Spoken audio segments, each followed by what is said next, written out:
Hola, vamos a comenzar con la presentación del equipo. Nuestro equipo se llama Civil Team. A continuación, los integrantes: Hilario Campos, Lourdes Barbeitia, Alejandra Hernández, Felipe Ortiz, Cornelio Rojas, Luz Lira, Miguel Sendejas, Rebeca Corona, Jesús López y una servidora, Edna Rocío López. A continuación, comenzamos.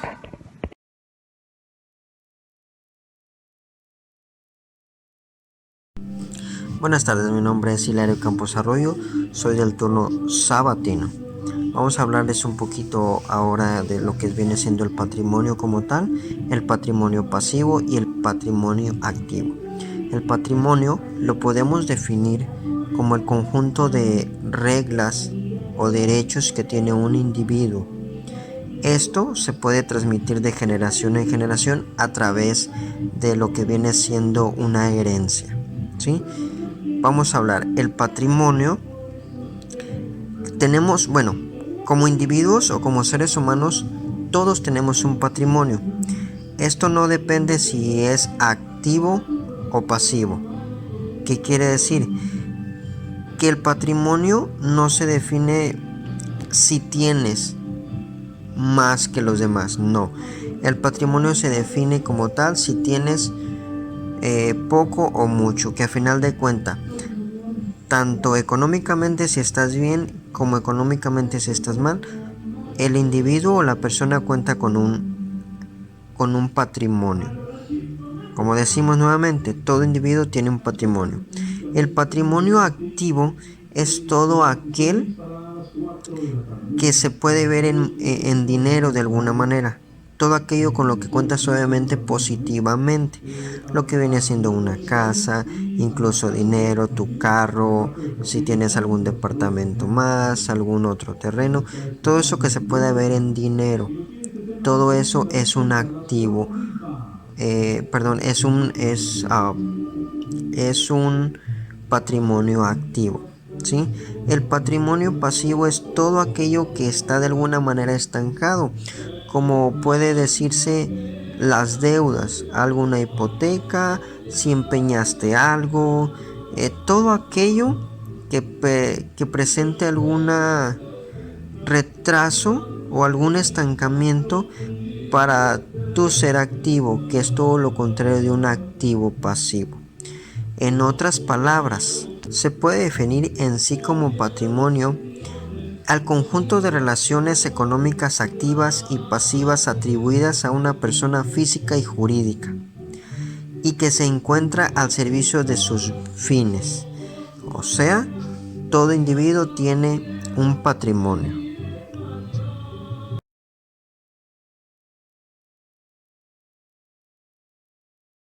Muy buenas tardes, compañeros alumnos.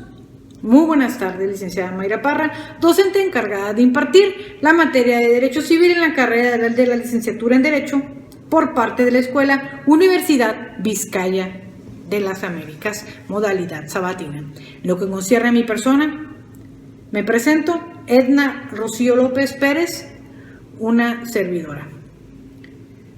Los temas que hoy voy a detallar un poco son la teoría clásica y la teoría moderna del patrimonio. Como ya lo hemos visto en una exposición anterior, el patrimonio son todos aquellos bienes, derechos y obligaciones correspondientes a una persona. Ahora, ¿cómo lo detalla la teoría clásica y cómo lo detalla la teoría moderna a continuación? La teoría clásica, una de las características más resaltantes de la teoría clásica es que todos nacemos con un patrimonio. Por el tan solo hecho de existir significa que la persona ya nace con un patrimonio, aunque ella no posea actualmente bien alguno, independientemente de los activos o pasivos que la persona tenga, el patrimonio es inalienable. No lo pueden separar de esa misma persona. Y otra de las características que también menciona que es intransmisible. El patrimonio es intransmisible y en el único caso que hay elementos que lo hacen transmisible solamente es en caso de muerte. En resumidas palabras, de esto nos habla la teoría de Audrey y Rao, la teoría clásica del patrimonio. Ahora hablemos de la teoría moderna. La teoría moderna también es conocida como la teoría de afectación y conceptúa al patrimonio más que nada como una determinada cantidad de riqueza de bienes a un fin específico señalado. Es decir, la teoría de afectación señala cómo una parte de mí, por mi voluntad, la destino a un bien jurídico, la destino a un fin jurídico, o a un fin económico. En esta misma instancia, la persona, al no contar con cierta cantidad de riqueza para destinarlo a ese fin específico, o ya sea jurídico o económico, significa que no tiene patrimonio. La diferencia de la teoría moderna y la teoría clásica es que si no tienes activos en la teoría moderna, tú no tienes patrimonio. Esta misma se menciona que es divisible, a diferencia de la teoría clásica, que es indivisible, que no se puede separar de aquí. Por tanto, la persona puede tener varios patrimonios. Dentro de la característica de la teoría clásica, cuando se menciona que es intransmisible, en la teoría moderna nos menciona que es transmisible. Es posible por un acto, por un acto entre vivos, ya sea por un contrato, el cual yo destino cierta cantidad, destino cierta propiedad en vida, destinada para un fin jurídico o económico. Esa es la diferencia que más resalta dentro de la teoría moderna y la teoría clásica del patrimonio. Ahora, los casos que se encuentran, vamos a hacer mención de los casos que se encuentran en nuestro derecho y que son difícilmente fáciles, más que nada de explicar. Se encuentran el patrimonio familiar, el patrimonio de la sociedad conyugal, el patrimonio del ausente, el patrimonio del hereditario, el patrimonio del quebrado y el fondo mercantil. El patrimonio familiar, la misma palabra lo dice, son aquellos conjuntos de bienes y toda la economía que protege los derechos de la familia. El patrimonio de la sociedad conyugal, como la misma palabra también lo menciona, ya sea es una relación que nace entre dos personas con efecto del matrimonio. El patrimonio del ausente, aquí nos menciona, por ejemplo, en caso del fallecimiento de una persona, destina cierta cantidad, ciertos bienes, cierta herencia, y en caso de que la persona a la cual es destinada cierta cantidad o ciertos bienes no se encuentra, entonces regularmente hay una persona responsable de tener cuidado del patrimonio de ella misma hasta que la persona se presente. Ahora, el patrimonio del hereditario, como ya lo mencionábamos, en caso de que la persona fallezca, son todos los bienes que son destinados a ya sea la familia o a alguna persona en específico. También nos menciona el patrimonio del quebrado. El patrimonio del quebrado aquí se refiere a cuando uno pierde las facultades de disponer y administrar ciertos bienes por cierta incapacidad, por la incapacidad económica que uno posee. Y otro de las teorías o difíciles conceptos de mencionar dentro del derecho es el fondo mercantil, porque son todos los bienes materiales, inmuebles, servicios destinados a la producción, comercialización o explotación determinada. Esta sería mi participación, esos serían los temas correspondientes a esta exposición, a estos breves minutos. Muchas gracias por su atención, muchas gracias por el aprendizaje de mi persona para todos estos temas a lo largo de este primer parcial, y los cuales se verán reflejados en nuestro próximo examen. Muchas gracias, licenciada Mayra Parra, muchas gracias, compañeros alumnos. Buen día.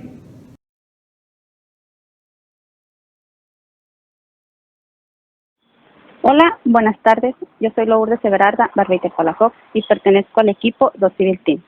En esta ocasión me toca hablar sobre lo que viene siendo el patrimonio de afectación.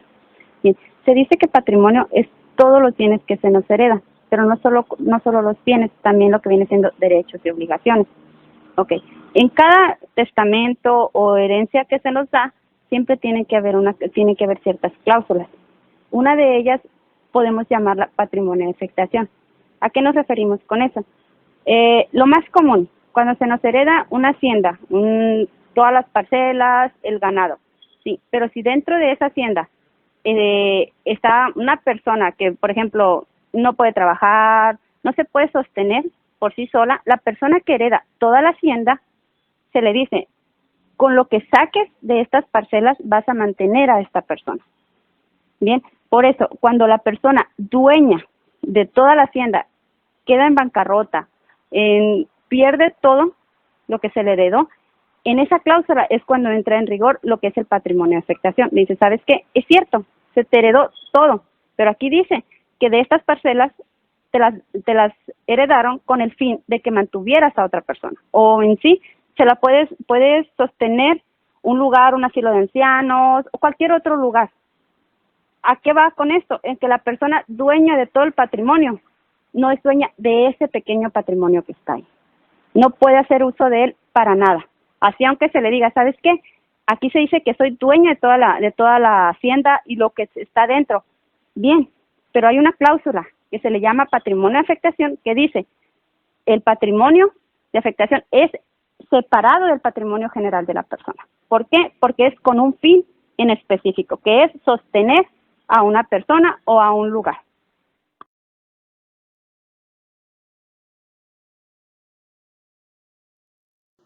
A mí me tocaba hablar sobre el derecho de patrimonio, en una escala lejana.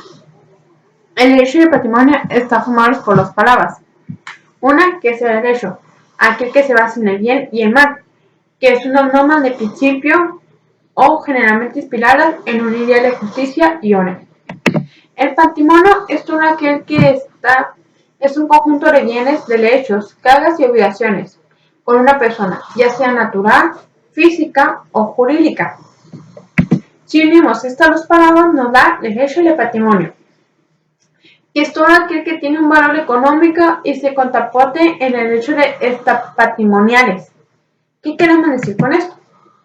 Bueno, que nosotros tenemos derecho a una cosa que nosotros compramos, ya sea una casa, un carro. Nos pertenece a nosotros porque nosotros lo compramos. Las clasificaciones, el derecho leal, que es un poder sobre una cosa.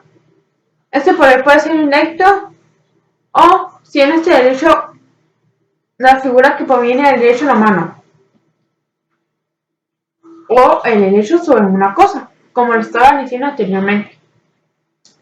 El derecho personal es un crédito que solamente puede concederse a una sola persona.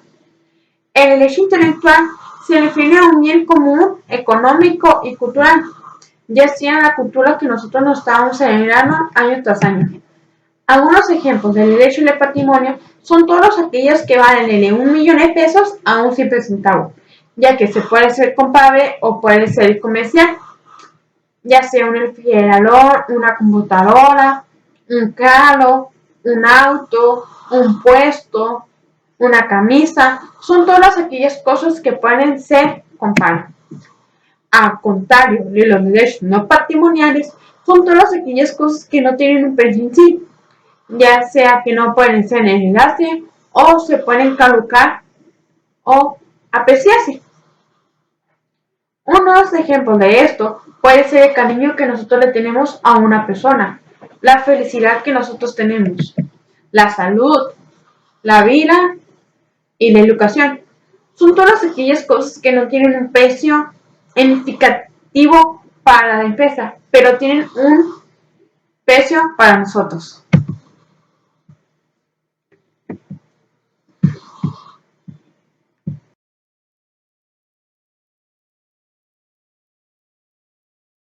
Bueno, pues yo les estaré hablando un poco de lo que viene siendo bienes, derecho real, derecho personal, que son los temas que me tocaron abordar. En un momento más pues les explicaré más detalladamente de lo que se trata. Vamos a empezar con lo que viene siendo bienes. Dice, bienes se le clasifica a todo aquello que existe en la naturaleza, o sea, en el mundo en donde vivimos, que se puede tocar y apreciar. Sí, son las cosas que nosotros podemos calificar como que de las que el hombre puede apropiarse o sacarle algún provecho para satisfacer sus necesidades. Y pues dice, además, pues no están excluidas del comercio. O sea, a lo que se refiere es que son las que, o sea, le puede sacar un provecho económico, monetario, se podría decir. Pues les podría decir un ejemplo, vendría siendo, o sea, si tenemos tres cosas, que es el sol, agua y una casa. De estas tres cosas, nada más en realidad una es un bien. O sea, que vendría siendo pues la casa, obviamente. Porque, o sea, el aire y el agua, pues tú sabes que ahí están, o sea, tú sabes que existe y que están cerca de ti, pero pues no la puedes apreciar ni tocar, o sea, como en realidad una casa. Y al contrario de esto, es que a la casa le puedes sacar algún beneficio propio o puede satisfacer alguna de las necesidades que tenemos nosotros como individuos. Dice, los bienes pueden describirse como aquellos objetos adquiridos mediante un acto mercantil o cuya posesión deriva de alguna activación de un supuesto jurídico. Dice, el término bien es utilizado para hacer referencia a las cosas que son útiles y a quienes las usan o las poseen. Los bienes son aquellas cosas que pueden ser intercambiados por otros mismos bienes. O sea, si tú tienes un bien y otra persona tiene otro bien, o sea, que él ocupa el tuyo y tú ocupas el de él, pueden llegar a un cierto acuerdo donde pueden intercambiar su bien para satisfacer las necesidades de cada individuo. Y así pues vendría siendo como el trueque, creo que se dice, el intercambio, o sea, eso viene siendo. Ok. Dentro de esto tenemos que los bienes se clasifican tienen diferentes clasificaciones. Uno de los ejemplos es que los bienes es muebles o inmuebles, otros son las cosas fungibles y no fungibles, las cosas consumibles y no consumibles, cosas visibles e invisibles, cosas que se pueden registrar y las que no se pueden registrar, y pues entre esas hay otras que pues vienen siendo de lo mismo, o sea que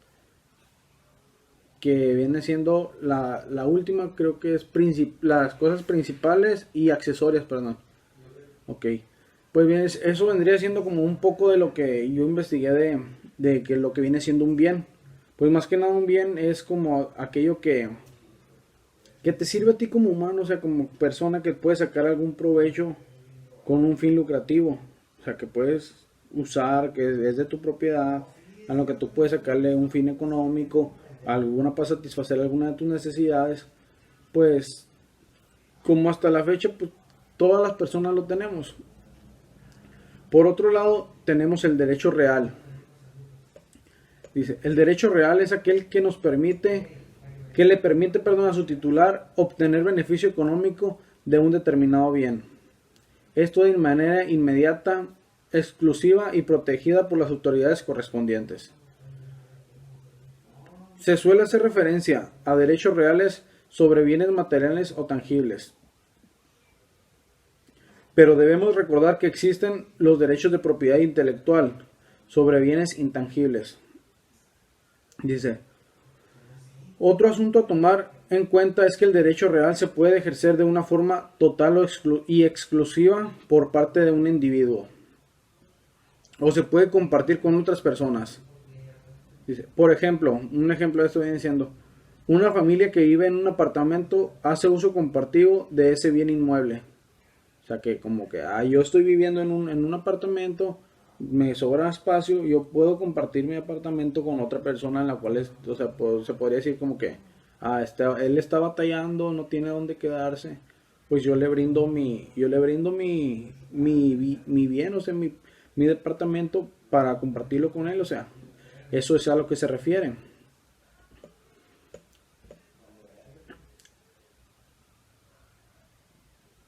Ok, las características del derecho real son la inmediatez, la facultad de exclusión, y la preferencia.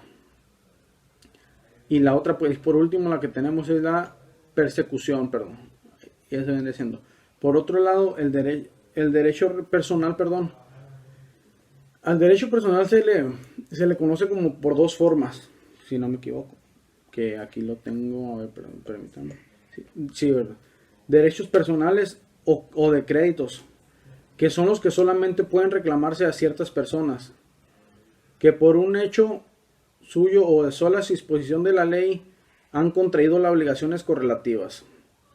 Dice, dado que las obligaciones se establecen entre personas, a esto se le llama, pues vendría siendo un sujeto activo y un sujeto pasivo. Dice, se le llama derechos personales. Sin embargo, si se toma en cuenta al sujeto activo como un acreedor que tiene la posibilidad de ejercer una acción judicial contra el deudor fundada en su crédito, se le pasa a llamar derechos creditorios. Alternativamente, si se considera el sujeto pasivo que debe cumplir una prestación a la que está obligado, le daremos el nombre de obligaciones. Okay, un ejemplo muy claro, como el que yo creo que la mayoría de las personas lo sabemos, del acreedor y el deudor. O sea, como que, pues, sabes que si llegas tú y me pides dinero, sabes que ahí te va, te presté un dinero, pero tú, o sea, vamos a firmar un pagaré donde tú estás firmando, o sea, estamos de acuerdo con que tú me vas a pagar en una cierta fecha, una cierta cantidad, en la que pues entre las dos personas, el deudor y el acreedor, se llega ¿cómo se podría decir? Al arreglo que ellos puedan llegar, pues ahí lo firman, ¿no? De no ser así, que se llegue a una fecha estimulada a la que el deudor y el acreedor hayan llegado y que no se cumpla, es donde el acreedor puede usar la fuerza de la ley, o sea, el poder de la ley, para hacerlo cumplir. De no ser así, pues obviamente existe como que, pues una demanda, paga con alguna otra cosa que no sea. Un ejemplo podría ser, pagas con cárcel. Ok, otra dice, las características de estos son: los derechos personales son innumerables, ya que las partes pueden crear las relaciones que se estimen convenientes a través de un principio de autonomía de voluntad, con la única limitación de que actúen en derecho. Dice, otra de las características dice, tienen un carácter relativo, ya que solo se puede exigir respecto a las personas con las que se han contraído obligaciones correlativas. Dice, otra de las características es la intervención de tres elementos: acreedor, deudor y pues lo que les comenté ahorita, que vendría siendo la prestación, que viene siendo pues la prestación, y de lo que les expliqué ahorita, de los arreglos y de los fines que llegan entre esas dos personas para poder hacer lo que viene siendo la prestación que dice aquí. El derecho personal tiene doble cara, dice, de crédito contemplado con relación al acreedor y deuda con respeto al deudor. Dice, la última característica la vamos a decir porque dice, otorgan las acciones personales, que son aquellas que por medio de las cuales el acreedor puede exigir el cumplimiento de la obligación al deudor. Pues esto también vendría siendo, puede encajar en lo que les expliqué ahorita. O sea, a los términos que se llegan entre las dos personas que tuvieron un acuerdo y haya sido de la prestación que obtuvieron una de otra.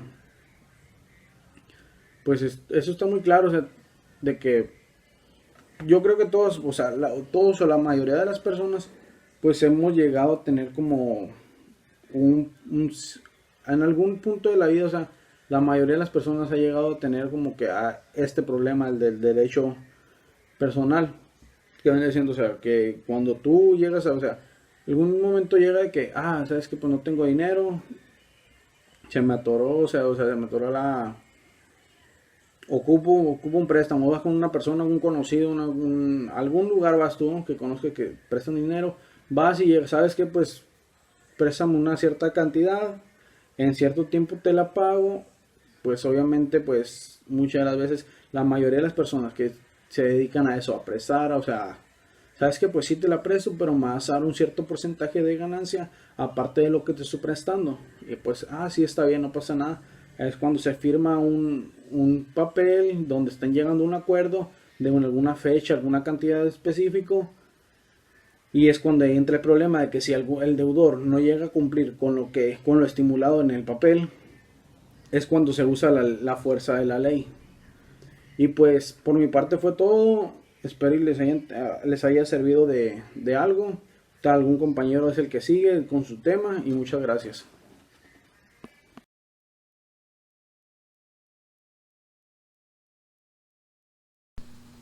Buenas tardes. Hoy tocaremos el tema que es principales derechos reales y atributos de la propiedad. Los principales derechos reales son los derechos que mejor representan el concepto de apropiación de la cosa y que por tanto se confunde con la cosa misma. De estos derechos, el de mayor importancia y trascendencia o de categoría es el del derecho de la propiedad.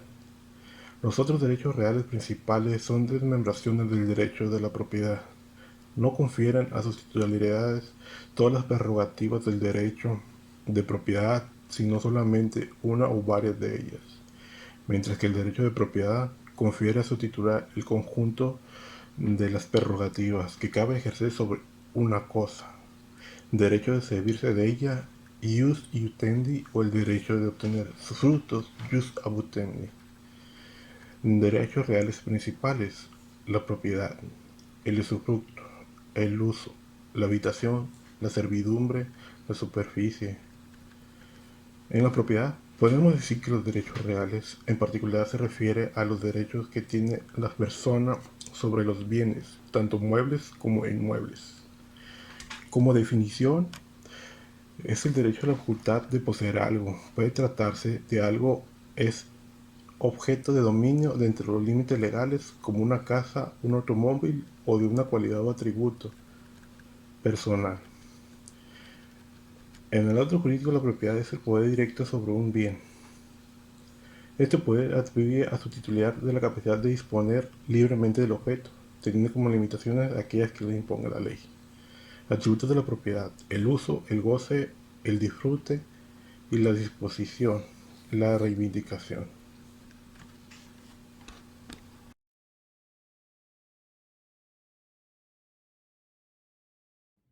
Los bienes en general, corporales e incorporales, se subdividen en 3 etapas, que son los bienes muebles, también serían los corpóreos e incorpóreos, que los corpóreos son los que podemos percibir, que ocupan un espacio en su naturaleza, y los incorpóreos son los que no se pueden percibir, son los que no se ocupa un lugar en la naturaleza, y más que nada que es una creación de la inteligencia humana.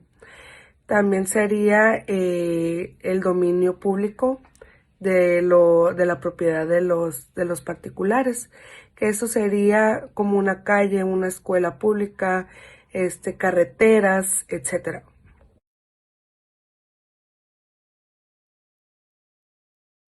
No es tuyo, o sea, no te pertenece. Y los bienes muebles, por el contrario, se clasifican en bienes muebles por su naturaleza. Son esos cuerpos que se mueven por sí solos o porque una fuerza exterior lo hace. Como ya lo había dicho, un ejemplo es un gato, el dinero o un libro, como podría ser. Y muebles por determinación de ley.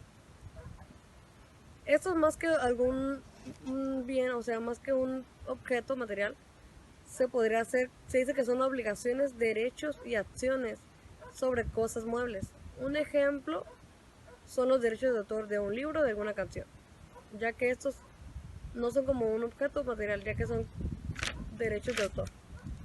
Sí. Y muebles por anticipación. Son los que están destinados a ser separados de un inmueble y pasan a ser muebles. Un ejemplo sería como los frutos de un árbol, o sea, nacen siendo inmuebles porque pertenecen al árbol y el árbol es un inmueble. Pero al caerse la fruta del árbol pasa a ser un bien mueble. Y por último vamos a hablar de los bienes corpóreos e incorpóreos. ¿Qué son los corpóreos? Son aquellos muebles que pueden ser percibidos por los sentidos. Que pueden ser percibidos por los sentidos. Un ejemplo sería el agua o la tierra. Y los incorpóreos son todo lo contrario a los corpóreos, ya que esos no tienen cuerpo y no se pueden sentir ni percibir. Un ejemplo.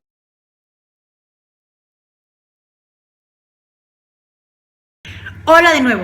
Ya para finalizar este video vamos a hacer mención de algunos de los temas en cuestión de los bienes y de la propiedad, los cuales no fueron abordados por cuestiones personales de algunos compañeros que no presentaron su video y que sin embargo por el grado de importancia debemos mencionar. Hablábamos sobre los bienes fungibles y los no fungibles. Los fungibles se nos decía que eran aquellos que eran fáciles de sustituir en calidad, especie y valor, y los no fungibles, por el contrario, eran aquellos que eran difíciles de sustituir. Uno de los ejemplos que se nos daba en clase, por ejemplo, eran las obras de arte.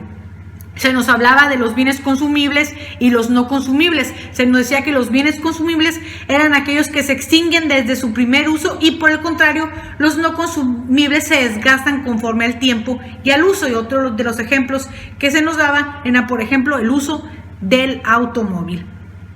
Ahora pasando a otro de los temas también que no fueron abordados, fue el tema de con dueño y sin dueño, el dueño abandonado o dueño ignorado, y como la misma palabra lo dice, hablábamos de los bienes mostrencos. Los bienes mostrencos son aquellos bienes que son abandonados o perdidos y son aquellos los cuales el dueño se ignora. Y con dueño, por ejemplo, son aquellos artículos, por ejemplo, que solamente se avala por medio de un documento para presentar como garantía o verdad de que son pertenecientes al individuo. Ahora hablemos en otro de los temas del dominio público y la propiedad de los particulares. Uno de los ejemplos que se tocaban, por ejemplo, aquellos bienes inmuebles en cuestión destinados al dominio público. Hablábamos de los hospitales, por ejemplo, de los parques, y de la propiedad de los particulares, pues aquellos que difícilmente uno puede tener ingreso porque se necesita un permiso o consentimiento por parte de la ley, ya que son propiedad privada. Bueno, a grandes rasgos y en resumen, esos son los temas, los últimos temas de esta exposición. Que tengan muy buen día, muy buena tarde y muchas gracias.